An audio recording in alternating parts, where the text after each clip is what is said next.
All right, Cardinals fans, this was rough. All right, well, it's time for our TCR Postgame. Let me get right at it and introduce my co-hosts that are going to be joining me this season. Let's start up with Jackie and Hi, how's it going? Evan. Jackie, tell everyone who you are, where they can find you real quick, and then we'll introduce Evan. So my name is Jackie. You can find me on Twitter at jsandiego, and I'm also the co-host of the Redbird Red Zone podcast. You can find us on YouTube and Spotify. Awesome. Evan? Yeah, at Coach Evan B on Twitter, host of He's on Fire podcast, staff writer with you guys at azsportsunderground.com, and just excited to be here. Unfortunately, it's under these types of circumstances, right? Yeah, I'm still excited about the season. I'm excited to work with both of you. I reached out to both of you because I think you both do really good work. Wanted to bring you aboard. And also that, you're both part of the team at AZ Sports Underground. So I wanted this to be an AZ Sports Underground family kind of a thing. But boy, the Cardinals have not given us a good game to get started with. So we're gonna kind of commiserate together, and we're gonna process this, what it is, what it means. And so let's get right into it. This was a rough game, and let's start with what went wrong. Boy, I'm sure there's a lot. Jackie, why don't you get us started with a couple of things you saw in this game that you think, really set the tone in a bad way? Well, I mean, let's just get it out of the way. Depth, man. Our injury report was longer than a CVS receipt. And nobody defensively stepped it up for us. It was ugly. We had linebackers in coverage. We got gashed any way possible, but and of course it's Patrick Mahomes. So of course Patrick Mahomes is Patrick Mahomes. Right. Evan, what were your immediate reactions? What were the things that you think went wrong? At least some of the kind of the executive summary, the big points. Honestly, the very first thing that comes to mind is, wow, we really re-signed Cliff and Keim to this huge extension. That's honestly the first thing that came to my mind. So unfortunately, we got to add that number one because Keim was the guy that put this defense together, right? And then look at the Lions, man. Everybody's, we're trading for these wide receivers, and we didn't really do much at the DB depth, and we're wasting a lot of picks at linebacker, but absolutely zero upgrade to the defensive line, which we all had feared, and they got absolutely gashed. And then this offensive line just had no cohesiveness. Everything looked weird. Every run play looked weird. Every pass play looked weird up the middle. That's what stood out to me. Those lines, like, we can't do anything if we don't have lines. And unfortunately, here we are. Yeah, I think you both hit on some key points. For me, two things. I think I would agree the lines really were big problems. We knew the defense was going to struggle, right? Injuries, cornerback injuries, Patrick Mahomes. But I was hoping we'd have some sort of boat race, right? Both teams putting up points. Yeah, our defense is struggling, but we're keeping pace and we have a shot, look competitive. And the offense didn't do it. So, on the defensive side, we got no sacks, right? No sacks. And even when we were getting pressure, trying to get pressure up the middle, it just looked slow. Our guys weren't getting there. I know J.J. Watt isn't him alone the answer, but man, we missed him up in the middle there. There just wasn't good pressure up the middle. And the offensive line stood out to me, and I know we'll probably get into this. When I look at it, to me, Kyler wasn't the biggest problem. In fact, I didn't think he was horrible. He wasn't great, but he didn't throw any interceptions. But it didn't seem like he had enough time most of the game. Right, they got 2 sacks on him. They got a couple 4 quarterback hits. They flushed him out of the pocket. He ran, made some plays out of it. He wasn't perfect, but man, that offensive line didn't help him out.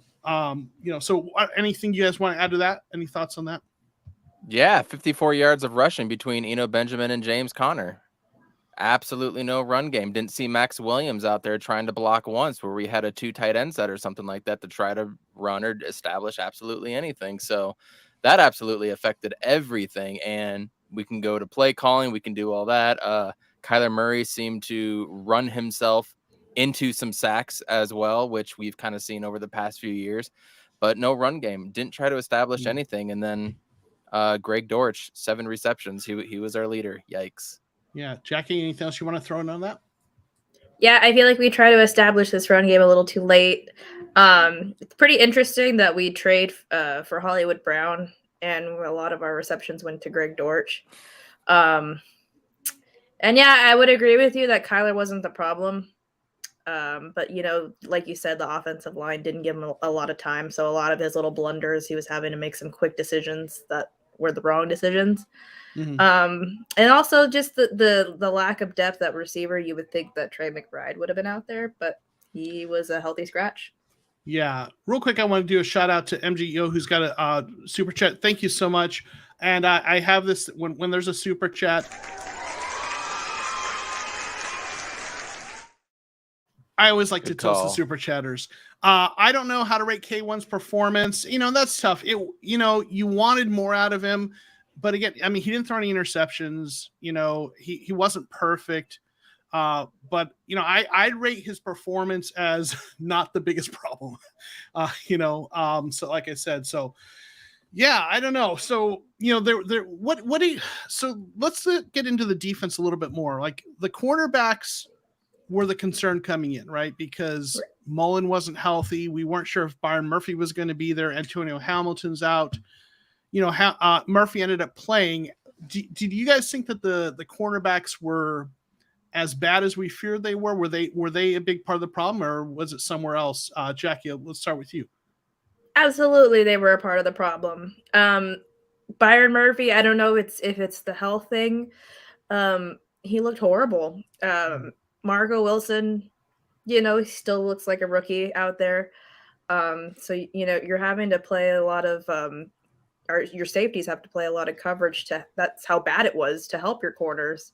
You know, linebackers had to play in coverage. It just blows my mind that we kind of never fix the cornerback problem, because it's clearly a problem and you can't win games with that room right now. Yeah. Evan, what do you think? I'm going back to the defensive line. I mean, we can talk about the corners all day, and I completely agree with that assessment. But when Patrick Mahomes isn't getting sacked and he's not getting pressured, and our edge rushers aren't doing anything, our interior defensive line is just getting moved. Sometimes there's only so much you can do for a corner, even if we had all-stars back there too. But it's like, you know, tomato. I will say though, like the one thing that I did see flashes though was it was nice to see Zaven Collins making a couple plays up the middle. There was a couple stops in there, so like there's that. Yeah, see, Zaven showed flashes at least. Yeah, there was flashes. Sure. I mean, I still like the way Wilson plays. You know, with his heart on his sleeve and his emotions out there, and how he's raw about it. You know, but. Is it Vance Joseph? We can't really blame Vance Joseph, can we? Can I go there? Can we talk about Vance Joseph? Are we going to blame him, or is this more of a personnel issue? It's a little valid. I tend to think everything's a constellation of factors, right? So, I mean, I think his soft coverages, his zone coverages are frustrating to fans, right? If you are in a situation where you know you have to kind of play, you know, your best game and you have to kind of take some chances, you know, maybe man up and on zone a little, or get away from the zone, man up a little with some press man and go man to man and, you know, make your guy beat my guy instead of giving Mahomes, you know, little pockets to pick apart. Right. So that could be on Vance. I think, you know, with the injuries, you know, he can't control that. And with the cornerbacks, I'll say, like, I think like the cornerbacks weren't great, but like, if you look at the touchdowns, you know, a lot of them were like to running backs, tight ends, covered by Simmons. So the cornerbacks weren't great. And you know, I know Murphy, you mentioned, you know, was sick, and he did on that one touchdown, he was kind of late to trying to get the stop, but I don't think it's all in the cornerbacks, right? You talked about the lines, right? And I think that's where a lot of it is. So I think it's a little bit on Vance, but I think he's trying to work with some personnel issues, you know, limited in terms of injury and the players that we have to work with. Yeah. I completely agree. The players that you have to work with, the scheme wasn't right. And that's a great point about the corners. I wanted to bring that up as well when it came to the coverages. I didn't see them pressing at all, man. They were giving these receivers 6 to 8 to almost standing at the first down markers, giving them that much space too. Nobody was going up and trying to push them off their line or do any of that. So it's just an all around meltdown. And I want to go here. This felt like the end of last year's team. Mm-hmm. Yeah. Jackie, what do you think? Yeah, that's fair. Absolutely. And I think I mentioned it on our show last week. If you look at Tampa Bay, like when they won the Super Bowl, they didn't have like an elite cornerback group, but they had a great pass rush to create pressure. And our pass rush did not create any pressure. Mahomes is very comfortable in the pocket. Even when he's got somebody in his face, he's still completing his throws. And, you're right. A lot of these touchdowns were to the running back. So, I mean, all around, yeah, cornerback, like the depth is very thin and they did get burned. But all around defense was absolutely awful. Yeah, if you're going to play zone, you usually want to be putting some pressure, like blitzing. I mean, a lot of zone defenses are heavy blitz, and they weren't really blitzing, right? But the book on Mahomes is lately, the trendy strategy with him is don't try to blitz him, I should say, right? Don't send blitzes at him. But if you're going to do that, if you're going to try to get, hope that your 4-man rush can kind of get home, and at least put some men on defense and just kind of, try to man them up and, try to kind of get them, stuffed at the line and I don't know, do something a little bit different. Before we go on to kind of, looking at what it means for the team, what else, anything else that went wrong? Any other issues that you saw besides some of the things we talked about, the cornerback play, defensive line, offensive line? What else? Anything else that y'all want to add to that? Throw it downfield. If you're down like that, throw it downfield. Stop with these little screens and the dinks and the dunks. Take your shots because their corners did make a couple of nice plays on Hollywood Brown and AJ Green. I saw late in the half, but throw it downfield. At one point, you're going to catch somebody slipping and you're going to complete that throw. You're the best deep ball passer in the league, arguably. Throw it downfield. Mm-hmm.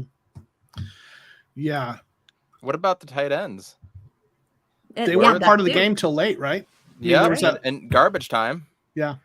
They were non-existent. Again, I didn't see one of the better blocking tight ends, Max Williams, at all in the first half try to do anything, and he was there. He was ready to go. Didn't see that at all. AJ Green, I mean, the wide receiver core was an absolute mess outside of some nice things that Marquise Brown did and some nice things that Greg Dortch did, but just the whole scheme, the plays that were being called, going 3 and out after Kansas City went down and scored on their very first drive. They didn't try to run the ball once on those first 3 plays. And then at the end of the first half, when you're trying to get a little momentum, they don't go for a field goal. What are they at? Like the 30-yard or like the 35-yard line? It was a 4th and 2. Instead of kicking for it and being down 20-10, they try to go for it and call a really bad play where Dortch kind of looked like he was going to fall, but he didn't. And then right when he was looking like it, Kyler goes the other way, just floats it up for absolutely nothing. You might as well throw it downfield, and if it's an interception, it at least gets, the ball started down there. And then Kansas City goes down from that point and scores, and it's 23-7. Like, just to make it worse, you could have at least gotten the 3 points, kick through the end zone. They start at the 25, and they maybe don't have time to go down and score. The way our defense played, that's probably a wrong assessment there. But everything just went wrong. The play calling, the decision making again by Cliff Kingsbury again. I mean, it was before the first half where everybody's calling for Keim and Cliff to get fired again, me included. Yeah, you bring up a good point, about the tight ends, because you look at it coming into this game, they're without Rondale Moore, right? They knew they were without DeAndre Hopkins. You would think that Zach Ertz, if no one else, would have been a bigger part of the game plan. Like that's probably one of the things from a game plan perspective that was most kind of bewildering to me. Real quick, I want to say, hey, thanks for the super chat.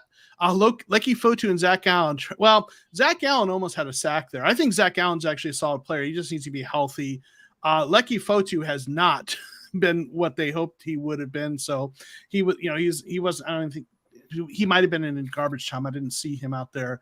I don't mind Zach Allen. Those interior defensive linemen aren't necessarily guys who put up a ton of sacks. He could be a little better against the run, but Leki Fotu hasn't lived up. But I want to say a quick thank you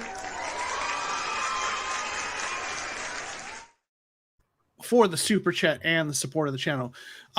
So that to me though, like not having Zach Ertz in the game plan, just made it made no sense to me. I also this is a small thing, but on the first offensive play to go down to the play clock going down almost to 0 and right. And almost getting a delay of game on the first play, but you don't get a delay of game. You just look really confused and get an illegal shift because your players aren't done resetting in time. I mean, you think you expect usually the first, dozen or so plays are scripted, right? So that seems almost inexcusable. How is it your first play on your first offensive position that you think is going to be scripted? And I know that he has to adjust to things he's seeing, right, with the defense, but you need to be ready for that, right? The first play. And I'll just kind of add to that or build off of that, I've been up to this point on the side of, I agree with not playing our starters during preseason to keep them under bubble wraps, but I'm starting to question that now because look how many players are injured anyway.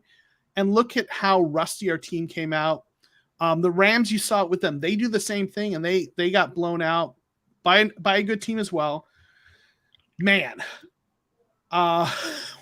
Jackie. That's a really good point. The one thing I will say is that Cliff has consistently tried to tinker and tweak certain things when it comes to his stance on prepared for football, right? I mean, look at coming out of the bye week and how that's been awful, right? And then he was trying different things, and that's great. I get it. This was not it.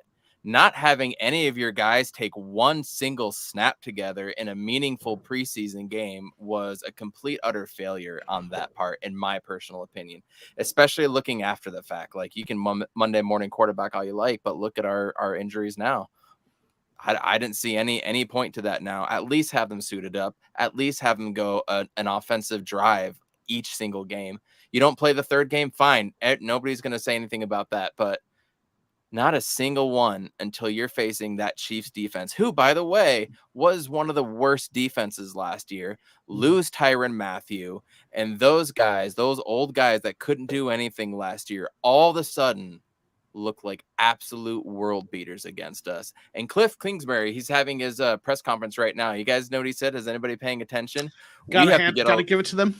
We have to get a lot better, a lot quicker. That's what he just got quoted saying. Got to give them credit. Isn't that his line? Give them credit. They played hard today. They did it. They beat us in every facet was another quote from Cliff today. That's a Cliffism. Okay. Jackie, what do you think about that? I've always been I don't care if they start in preseason or play a snap, because keep the team healthy, keep Kyler healthy, especially seeing what happened to Zach Wilson. But I guess that we have to at this point, because we looked very underprepared and just silly all around, just silly. Yeah. Real quick, I want to say thanks for the shout out or for the super chat to Back to Constitution, a longtime supporter of the channel. Thank you so much. We are still horrible at home, but good on the road. We hope, right? Let's get a win next week at Las Vegas. And I think this is maybe a good way to transition to kind of talking about, what does this mean in the big picture? And by the way, thank you so much for the super chat. So, what does this mean, big picture? What do you think that in terms of what this, does this signal that we're going to be a 6-win team, or should we kind of not write off this team just yet?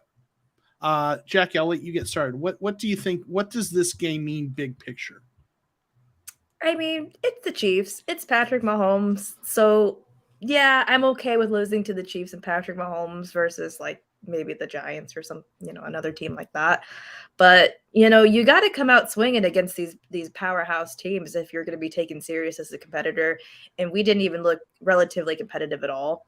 And this really means that we have to sign some people, get some of these veteran corners that are still, available. Somebody make a trade, do something. If we want to be taken serious and we want to be competitive, we got to bring some better depth than this, because this team that played today, they're not going to win a playoff game.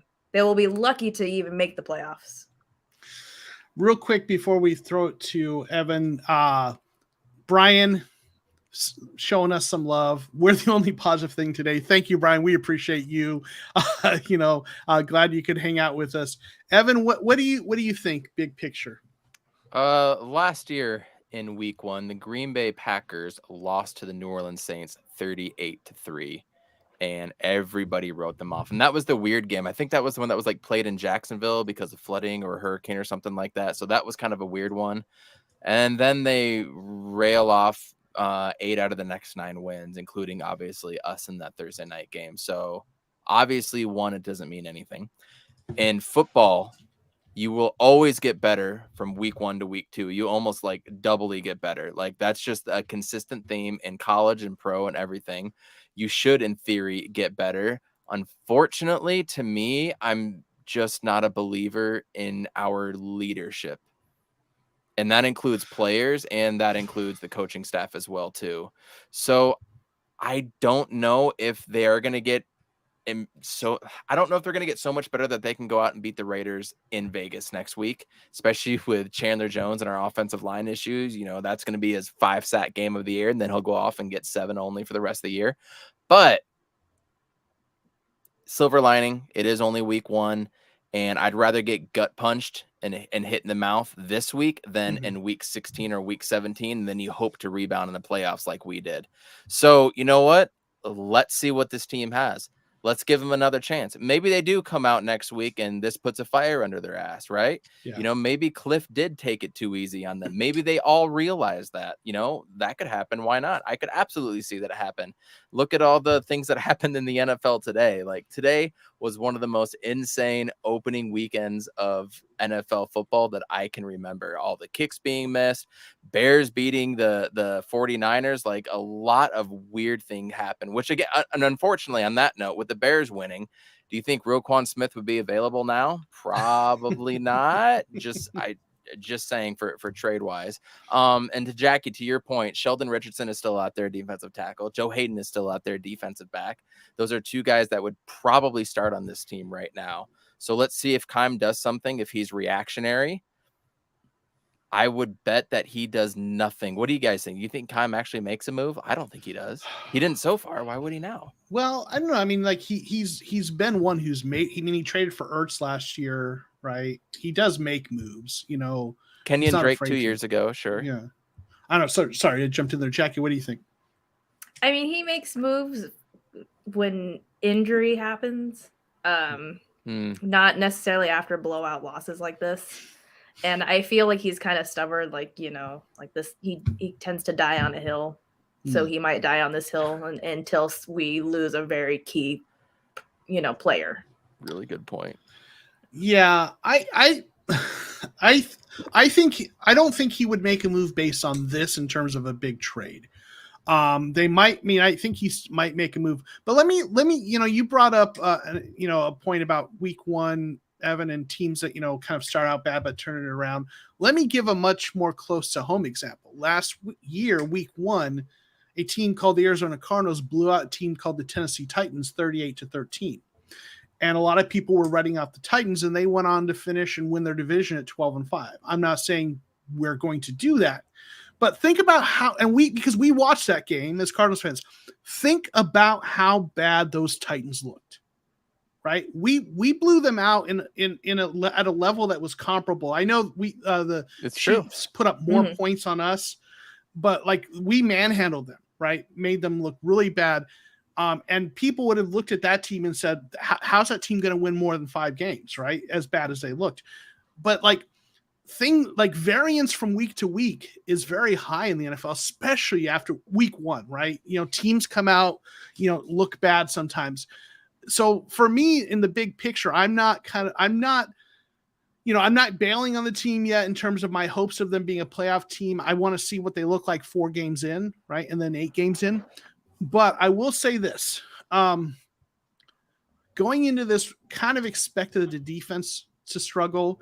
The offensive struggles were the most concerning thing to me. Like that to me, from a big picture, if we would have lost and the defense got torched, but the offense put up 35, I would have been like, okay, we got some injuries. Defense needs to settle down. This is Patrick Mahomes. So I am a little worried about offense.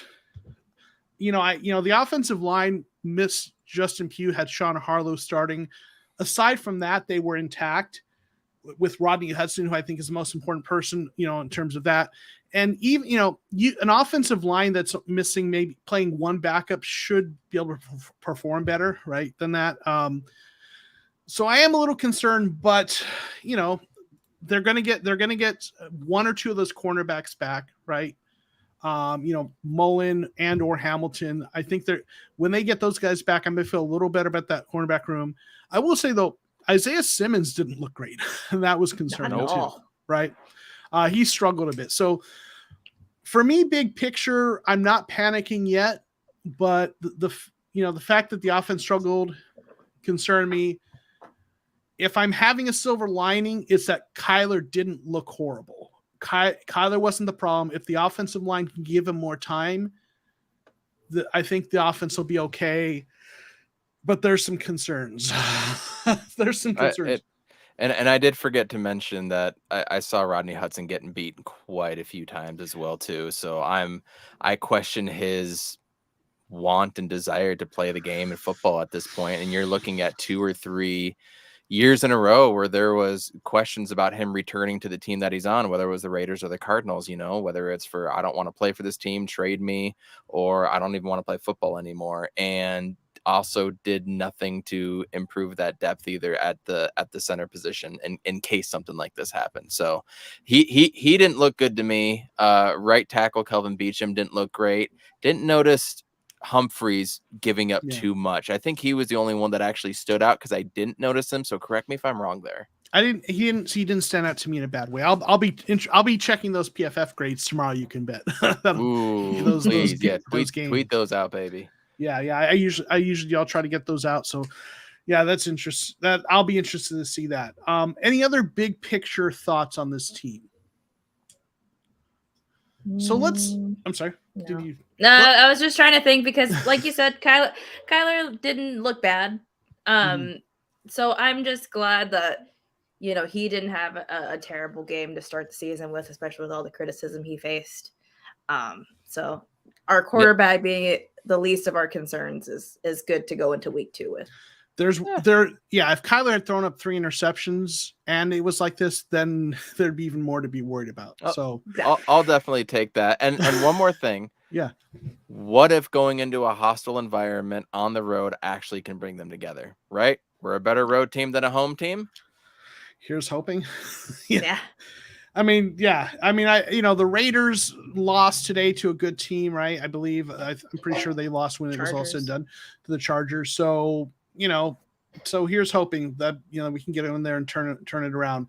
So we're going to talk about what the Cardinals need to do from here. And then when once we get through that, we're going to start getting some comments and questions from the chat. I know I haven't been going to the chat a ton, but the folks that are there, thanks for being patient. So, start getting some of your questions and comments in there, and then we'll get to those and go from there.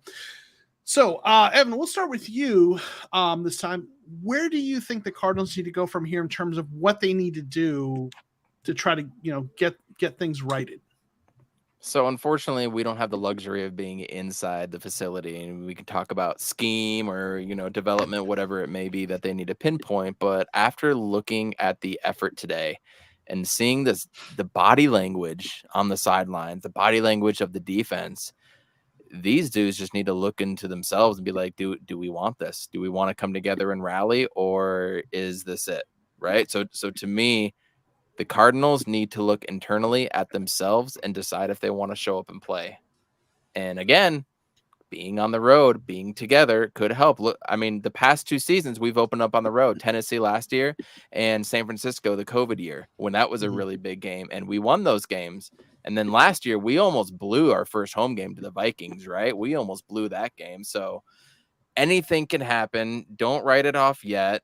But next week is going to be a very telling week for me. I think next week, if we lose like a 38-17 or something like that, I think we'll all probably collectively come on here and be like, okay, whoa, this season just took an absolute turn.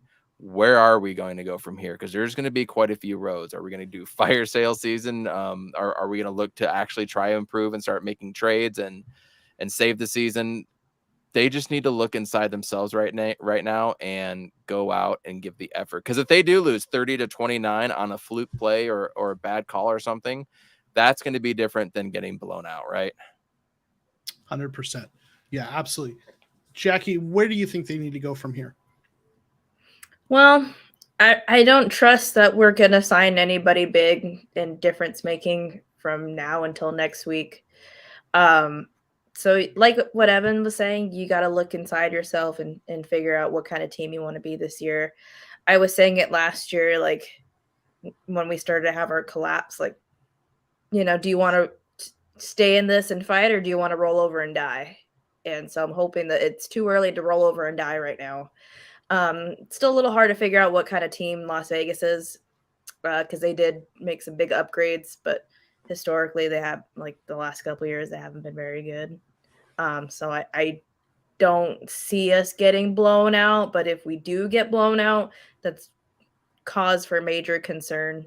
So we'll see. We've been a pretty good road team, so hopefully that'll kind of carry over to this season.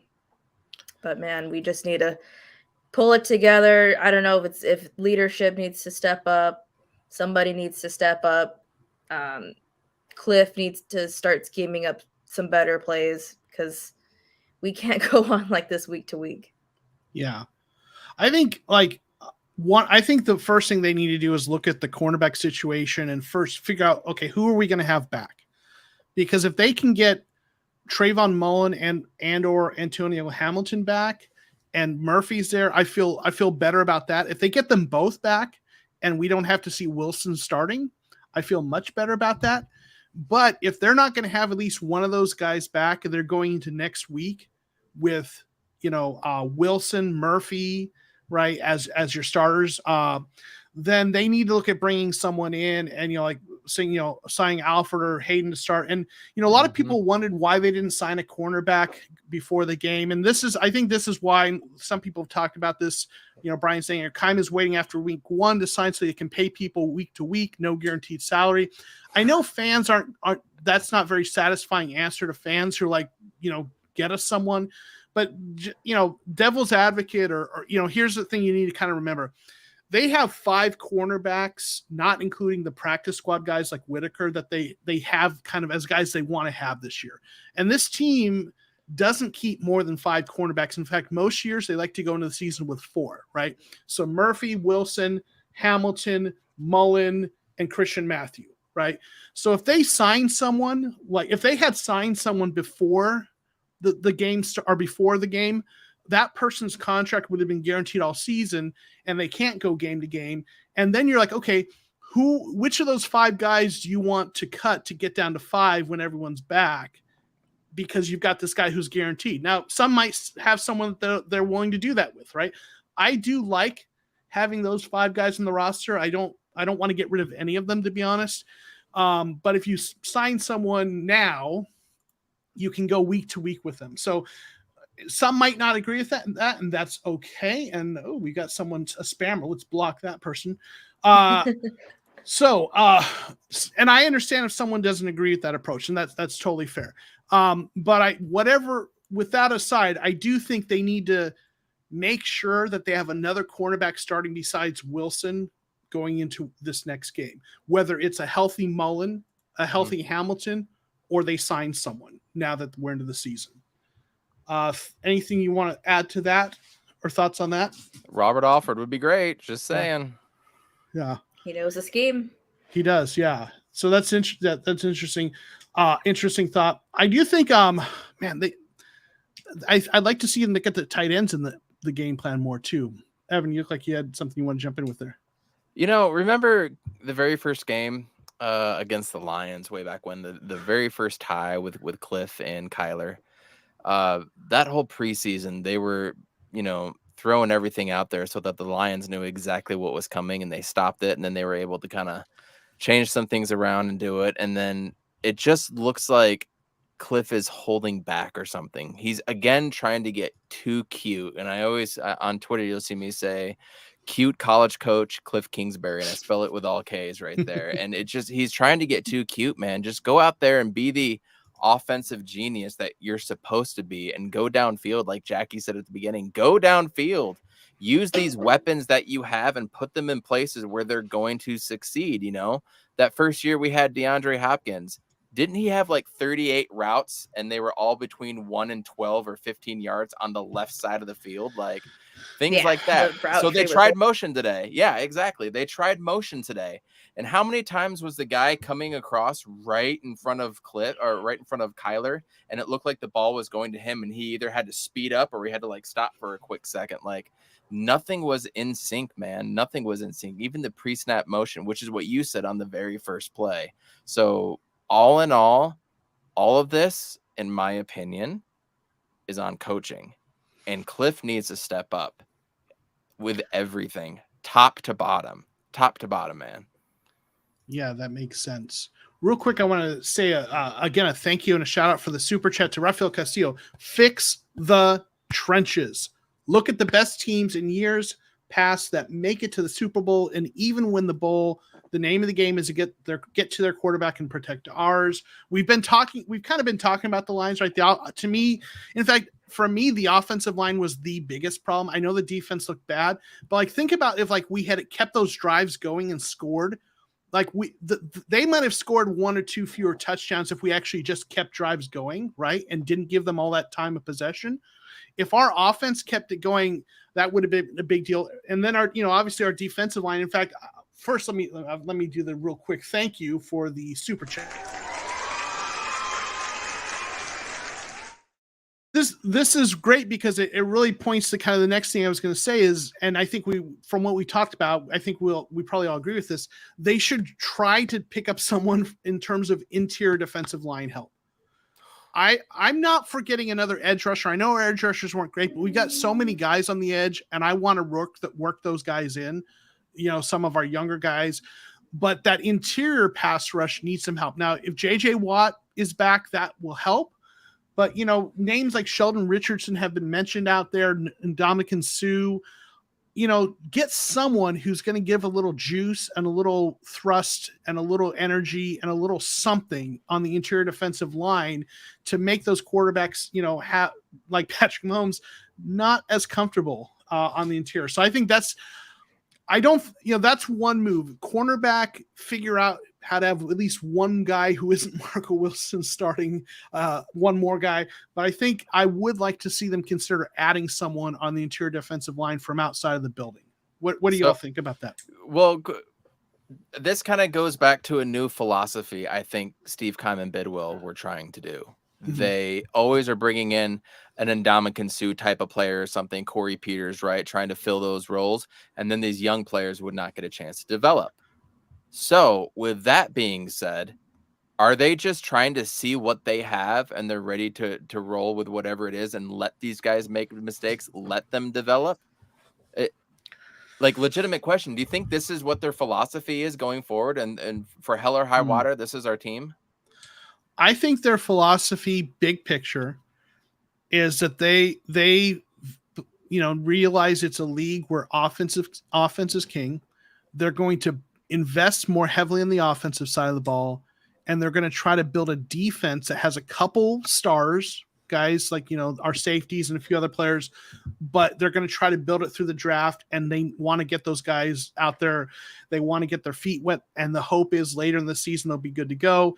And if you look at it historically, that's a strategy that can work. Teams like the Bengals put together a patchwork defense, They got a few nice players there, but it is not an elite defense in terms of the personnel and the draft capital invested in it. So I think they're trying to build with that model. Yes, they're trying to let them take the lumps. And I like I said, I'm all for get those edge. Like, let's keep, Demikaji out there. Let's get him because he looked in the preseason. Let's get him in there. But I say I like Rashard Lawrence. I know some people are down on him. Rashard Lawrence and like Futurn on it. Rashard Lawrence is a good run stopper, but you don't want him as the guy you're trying to have get to the quarterback on third down. That's the problem. On first and second down to stop the run, Lawrence is great. Fotu hasn't shown that he's anything, worth writing home about yet. But I do think right now and I guess here's the problem. Like, on the interior, there isn't a young player that I feel like I'm like throw him out there and let him develop, right? Fotu hasn't shown enough that I want him on the field. That's why my position is edge rusher. Don't go sign an edge rusher. Let's let our young guys get their feet wet, because I think Cam Thomas, Myjai Sanders, and Demikaji, they all have the potential to develop. They just need the reps. Let's throw them in the water and let them swim. But aside from Rashard Lawrence, who again has a specific role as run stopper, on the interior there isn't that guy. I think Dogby's a nice depth piece, but I don't think he's that future starter. Allen's already a starter. He's not a guy you're throwing out there to sink or swim. He's already got his spot. So if you don't have that guy that they didn't draft anyone to be that guy this year on the interior, right? So if you don't have that guy, then you probably need that. You want to get those reps to get up to speed, then go get someone, right, who's a veteran. So, that's my thought. There's my little rant on the philosophy. I'm just sad. Sad.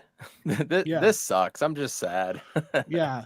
Sheldon Richardson, right? All right. So, anyone else or any other things that you think they need to do from here? We talked about look themselves in the mirror and kind of, have it come to Jesus and figure out what they're going to do. Do some different things on the play calling, right?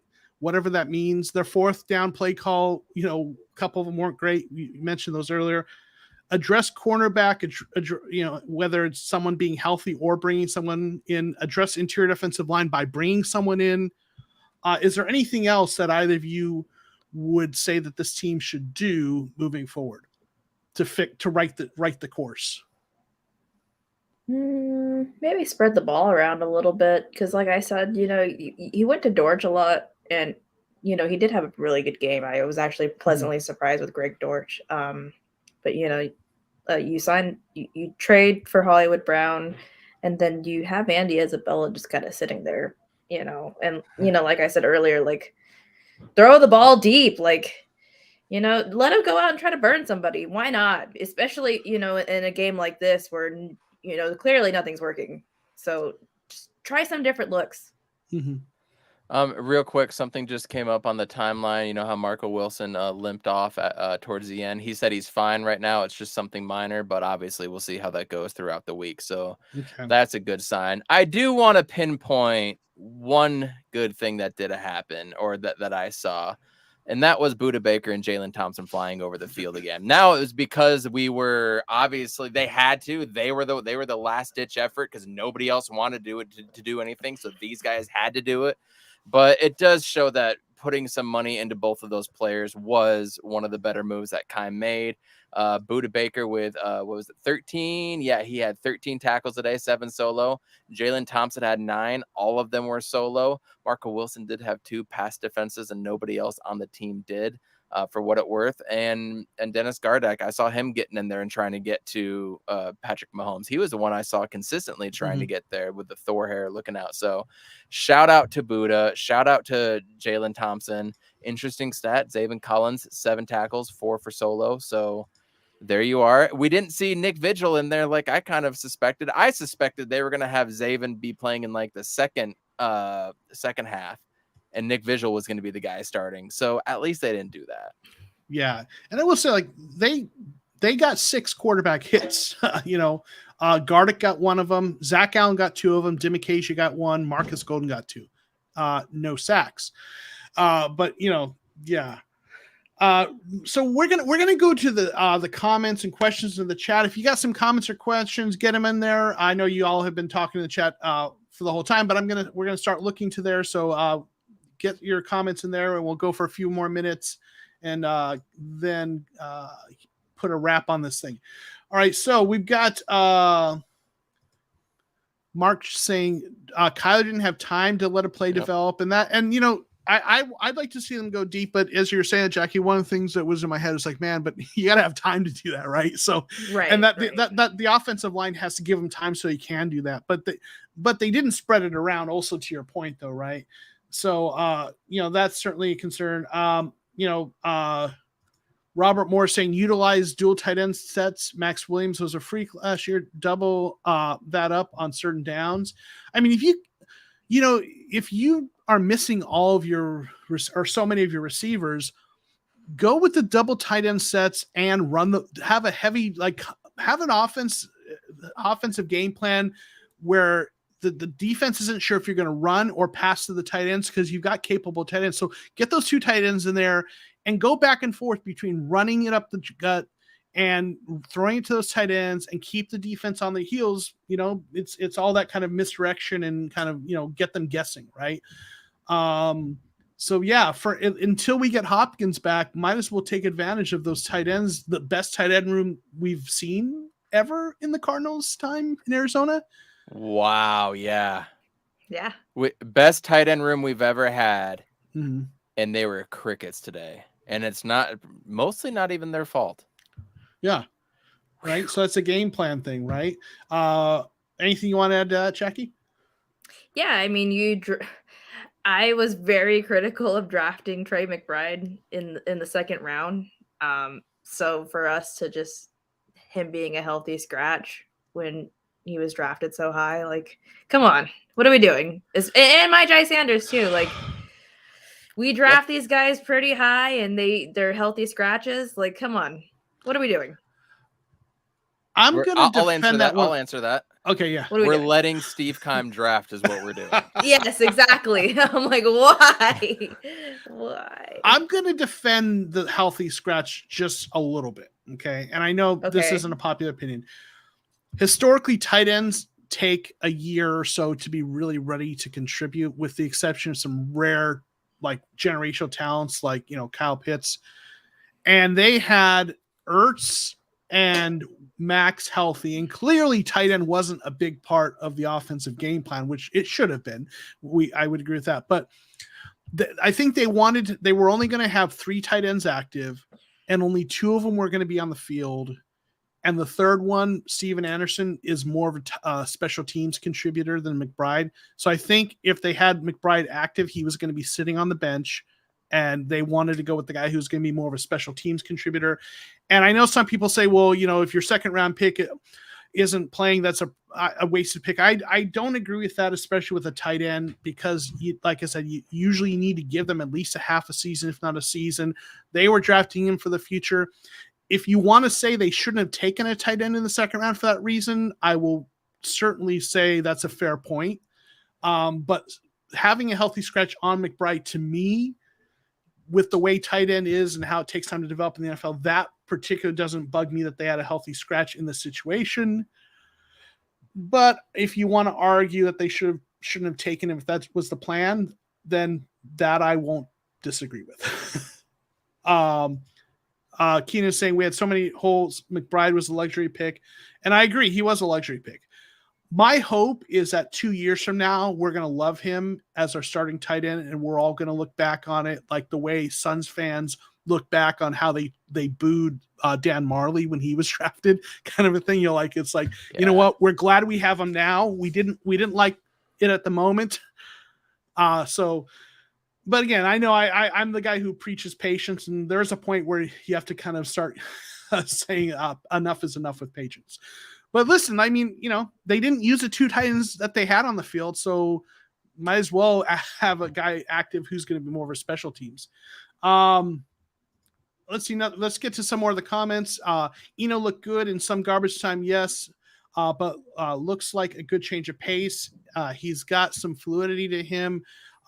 He's kind of slippery. You want to respond to that, Evan? What are your thoughts on that? Just forks up. We know that about forks up. It's the only good thing I can say about the Devils right now. Yeah. Yeah. What did you think of what you saw out of Jackie? I liked what I saw out of Eno. I've always felt like Eno needs more touches because I feel like he can really do something. And I love James Conner, but I don't like him as a bell cow. I think we need to get a tandem established, and I think Eno can be that tandem because he's slippery. Because that's what I liked about the tandem last year with Connor and Edmonds is that they have different skill sets. Mm-hmm. Connor's more the tough runner, north and south. Edmonds is more of the pass catcher. But we can probably utilize Eno as just a kind of a more slippery, kind of shifty back, and he runs pretty tough too. So, and I'm always afraid about James Conner's injury history. So I think we need to get Eno rolling. Yeah, there was some question about who was was Eno really going to be the number 2? Was it going to be Darrell Williams? It sure looks like Eno has number 2 on lock, right? He was the only other guy who really got any kind of reasonable touches, and he looked good. I agree with you, Jackie. They and that's what they did last year. They need a rotation, right? They need to have tandem. Sort of a tandem, a running back by committee, right? That's how they need to do things in terms of running back. Evan will be back in a minute. And I think he looked good as the guy. Real quick, there's a couple other questions and comments I want to throw up here. What was Marcus Golden says? He had 1 tackle and 2 pressures, 2 hits, 1 tackle and 2 hits. So he wasn't invisible. The whole pass rush struggled, but you would have liked to see more out of him. Samir Sayed on Ambake. I apologize if I butchered your name. I really tried to get it right. Do you think it's time to get rid of defensive coordinator? Jackie, what do you think about that? I don't like to call for people's jobs because they can have a terrible game this week and then coach a beautiful game next week. So I don't want to make any definitive like this person needs to be fired. But I'm really tired of the soft zone coverage and the lack of adjustments. And Kansas City, they don't have a stellar wide receiver core. We know that it's going to go to Kelsey and whatever bum McCole Hardman. Sorry, I mean they're not. They're not bums in this game. Right. Come on, like you got to scheme up some better coverages. Give us some better looks. Know what you're working with and know everybody's strengths, and then the development of these players too. With Isaiah Simmons, with his question mark of a role on defense, what are we doing here? He's got to find a true natural position. And then that's another thing too, that we've played guys out of their natural position. Yeah. And Zaven Collins too. I don't know. I know we have to roll with him, but he still looks like a project to me. And even Byron kind of looks like a project to me. And it's pretty telling that I felt like Marco outplayed him today. Yeah. You have to wonder how much that illness impacted him if he just wasn't up to speed. I pragmatically, you right now is not the time to fire a coordinator, right? Just because you've got to get someone else in there, and you don't do it now. But if we're asking the question after the season, I mean, well, obviously we got to see how the season goes. But you don't fire defensive coordinator after week 1 game because you're going to be even more of a shambles trying to promote whoever you're going to promote and get everything organized. You don't do that. And I do think Vance is a good defensive coordinator overall. He's worked with some limitations in terms of the personnel. But I do think there are some things about his play calling that are frustrating. We talked about the soft zones and stuff earlier. I guess I'd like to see more man coverage. That's frustrating. He not playing the rookies. Let's get him out there, right? And let them take their lumps, right? If we're going to lose this bad, we might as well at least be getting some reps for our rookies so later in the season they'll be ready. The Red Elephant here says Vance's style has always been bend but don't break. His defenses have given up a ton of yards over the years. It's just against someone like Mahomes, they can shred you absolutely. Like last year, you look at it, the defense like was really good on 3rd and 4th down. Like I did a video about that, like in this earlier or last year, and like they really, kind of tightened things up in 3rd and 4th downs, but they did give up more yards, and that, that kind of speaks to that point. But they got shredded, and in a game like this, again, you just got to go. You've got to play a little bit of a risk reward kind of approach, right? Right. L1 saying Mullen is man to man. Vance better not pull stop zones with him, right? That's what he's good at, right? Yeah, can't fire any coaches until midseason hard knock start, right? You need the you need the content. Yeah, right. Need the the content, drama, right? Yeah. So, so yeah, so you can't really fire him at this point, at least. So G May's coming in here with such a thoughtful comment, right? It's funny how y'all got an opinion on Vance, but won't speak on the mediocre Cliff and Keim. Yes, thank you for such a thoughtful comment, Mace. Now, listen, Keim has been good at trades. He's had some good free agents pickups. I think his recent drafts have been better, but he had a really bad stretch of drafts for 5 to 7 years, and that's part of the that's hurt this roster. Cliff, I know people are hating on Cliff, and he had some issues, but I'm a Cliff apologist, so I'm going to tell you whether. So I will speak on him, G Mays, with your very thoughtful comment. Listen, I've said this about Cliff before.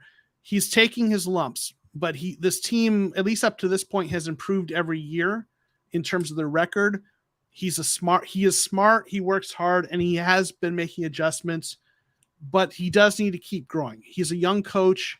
They bet on a guy who was young and bet that they knew that the organization, when they hired him, kind of went from the perspective of, we're going to have to kind of let him grow. And I'm not bailing on Cliff yet. I think he has made adjustments, but for me, if he has 2 consecutive losing seasons, that's when I'm out on him, and that's probably when I'm out on most coaches. So there you go, Maze, with your very thoughtful comment. Is the sarcasm there? Anyway, so that's my thought on that. So can I comment on that real quick? Yeah, please do. Yeah. I mean, I don't like to just come out and say, fire this person, fire that person, like I said, for the reasons that, next week Keim can pull off like a stellar trade that we somehow get Jalen Ramsey and Aaron Donald. I don't know. Yeah. But I am very out on him. I just don't like to say those things out loud in public. Yeah. I don't like egg on my face. But after this game, I'm like, oh my gosh, why did we extend him? Yeah. Why does he still have a job? And I fear that the year will be 2052. Steve Keim is still our GM. Yeah. And the Cardinals are still, they start hot and fizzle out in the middle of the season. And then Cliff, I mean, for me, my concern with letting go of Cliff is can Kyler survive without Cliff? Yeah. So for me, like with Keim, I'm surprised he survived the DUI in terms of his job. That was interesting. If someone said we should fire Keim, I'm not going to say no, we shouldn't. I'm always a slow my roll kind of a person when it comes to that stuff, but I'm not going to be a staunch Keim defender at this point. He's done some things well, again, with trades and other moves, but the draft has been rough. So like if they fired Keim after the season, I wouldn't be like up in arms, like, oh, that's unthinkable. I do think Cliff has shown enough improvements. I mean, listen, it's hard to win 10 games in this league, and he did that last year. Every year they improved. I know that there's a lot of frustrations, but he's shown the potential to be a good coach, and every year you do see some adjustments. He's, as much as we didn't think he used the tight ends enough today, he still has made some adjustments over the years. Like I said, for me with Cliff, he's smart and he works hard. I'm willing to bet on that combination. If we get, like I said, if we get to the point where he has 2 consecutive losing seasons, then you don't have to twist my arm to fire Cliff. Keim, like I said, if they fired him after the season, I'm not gonna be all up in arms about that. Right. I know that it's tough. I know right now we're all very frustrated, right? But yeah, the Hard Knocks curse has begun, right?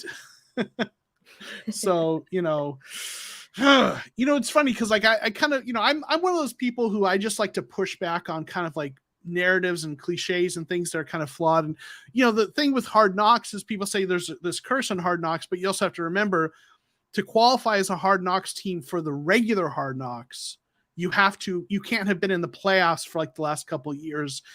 So it's like they're by definition they're teams that aren't good. So the fact that they don't do well, that's there's a little bit of a selectivity effect, but the mid-season one doesn't have that. And boy, I don't know. Maybe that curse really is real. I don't know. Well, look what happened to the Colts. They were poised to make the playoffs, and then they lost to Jacksonville. Yeah, small sample size, but who knows? Maybe, right? Yeah. Well, I think we're going to kind of start wrapping up here. I know the Sunday night game is probably just about starting. And I know Evan had to step away, so I'll do a shout out for him. But Jackie, tell folks what you do, where to find you. Tell them a little bit more about what kind of stuff you are doing out there in Cardinals and Arizona sports world, just so folks can know a little more about you. Okay. Well, this will be my third year of co-hosting the Redbird Red Zone podcast with my co-hosts Mac and Will. We're a little bit of an R-rated podcast. We like to say a lot of bad words and have a lot of Chardonnays while we record. But we pretty much, it's like a bar setting. It's very casual. We just kind of recap the games, kind of give our takes, and then kind of look into future matchups and do a little pick'ems. And then on Fridays, I'm a contributor to Let's Talk Sports. So I go live on Fridays with my co-host Dan. It's very, very brief, just 20 minutes of previews for the upcoming game and just my thoughts on what happened previously. And then now I'm the new writer for Arizona Sports Underground, and then your new co-host for these after the game shows. So you'll be seeing a lot of me this football season, and I'm looking forward to, expanding the community and being able to talk a little more about football. Awesome. And yeah, I was a guest on your podcast. Really enjoyed hanging out with you guys. I think it's like, I like the word irreverent. It's if you like, to me, and I think the vibe is a little bit like the Pat McAfee kind of vibe in terms of, and that's where I draw inspiration. Yeah. Right. There you go. So, and so I really want to encourage everyone who's listening, please, in the links below, you're going to find, in the description of the video below, you're going to find links for Jackie's, for the YouTube channel, for her podcast, for Twitter. Please go and subscribe and check out their podcast. It's kind of a different feel, just kind of little, kind of fun, kind of irreverent. And follow her on Twitter, and also check out azsportsunderground.com. The link to that is below. Check out her articles there. And I'm going to Evan has had to step away because of family stuff. Evan is the host and producer of the He's on Fire podcast that covers Suns, Cardinals, and all Arizona sports. He also writes for AZ Sports Underground. His links are down there below. Please also go subscribe to him. If you want to get some content, not just the Cardinals, but other Arizona sports, check them out. They do a great job. I've had the pleasure of, joining them as well. So please be sure that you support all the great, folks that are doing content around Arizona sports. Make sure, if you haven't already, subscribed to the links below. Follow them on Twitter. Follow me on Twitter. Subscribe if you haven't. So we're going to say thanks to everyone who hung out with us, everyone who was here in the chat. I know it's a frustrating, and hey, Jake Mays, I feel you, man. I get you. We're all, it's frustrating, right? We all got to have a place to vent. Let's remember though, it's game one game. Teams come out like this and still turn it around. But like I said, 4 games in, if they haven't got some W's, we're going to be concerned, but we appreciate you guys. We're going to be at this time slot most weeks, in between the late games and the Sunday night games. Most of the Cardinals games are late games. We're going to go live after Sunday night games, Monday night games, Thursday night games, with a few exceptions. So please hang out with us every week. Smash the like button, subscribe to everyone, support the content creators that are working hard to, help you have a space to talk about Cardinals and everyone else. So we're going to get out of here. Thank you all for being here. On behalf of Evan, who had to step away, I know he would say the same thing. Thanks for hanging out with us. We'll see you next week. Go Cardinals. Have a few drinks. Recover. And we'll see you next time. Peace. Bye.